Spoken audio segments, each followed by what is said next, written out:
بسم الله الرحمن الرحيم.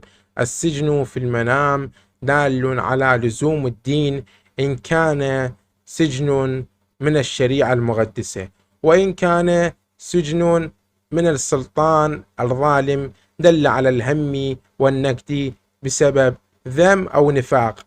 والسجن المجهول دال على الدنيا، والسجن المعلوم يدل على الزوجة المناكدة أو على الصمت، وأحيانا دل على الميكدة من الأعداء، وعلى التهمة، وعلى الغبر والدين، وعلى القعود من الأسفار بسبب الأمراض أو قصور الهمة. وأحيانا يدل على الفقر وعدم الراحة. ودخول السجن دال على المعمر الطويل والاجتماع بالأحبة. والسجن هم وحزن، ومن اختار لنفسه سجنا عصم من ذنب، ومن رأى أنه خرج من السجن نجا من مرض، وإذا رأى السجين أن أبواب السجن مفتوحة نجا من سجنه. والسجن عافية للمسافر وموت للمريض. ومن رأى أنه في سجن من السلطان موثق فيصيبه أمر مكروه، أو أنه في غم يرجى فرجه. ومن رأى أنه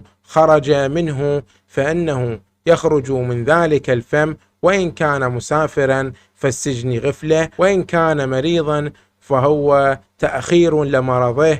وقالوا بعض المفسرين: من رأى أنه في السجن فتلك دعوة مستجابة وخروج من هم وغم لقصة يوسف عليه السلام. ومن رأى أنه في سجن مجهول ويخرج منه كان ذلك غبره. ومن رأى أنه خرج من سجن مجهول أو من بيت ضيق إلى فضاء واسع دل ذلك على راحة وفرج. ومن رأى أنه موثق في بيته فيصيبه خير أو يراه في أهله. ومن رأى أنه يسجن في بيت لا يعرفه فإنه يتزوج امرأة يستفيد منها مالا وولدا. ومن رأى أنه موثق وكان في شدة فإنه ينجو مما يخاف. ومن رأى أنه يبني سجنا فإنه يلغى رجلا إماما هاربا يرجع به أهل تلك المحلة إلى الطريقة المحمودة.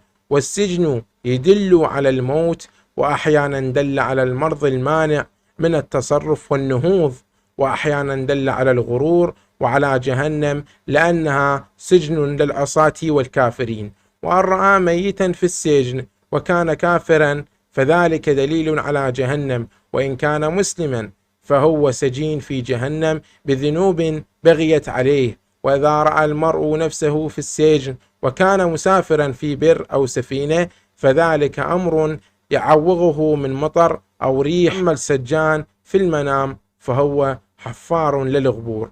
هذا والسلام عليكم.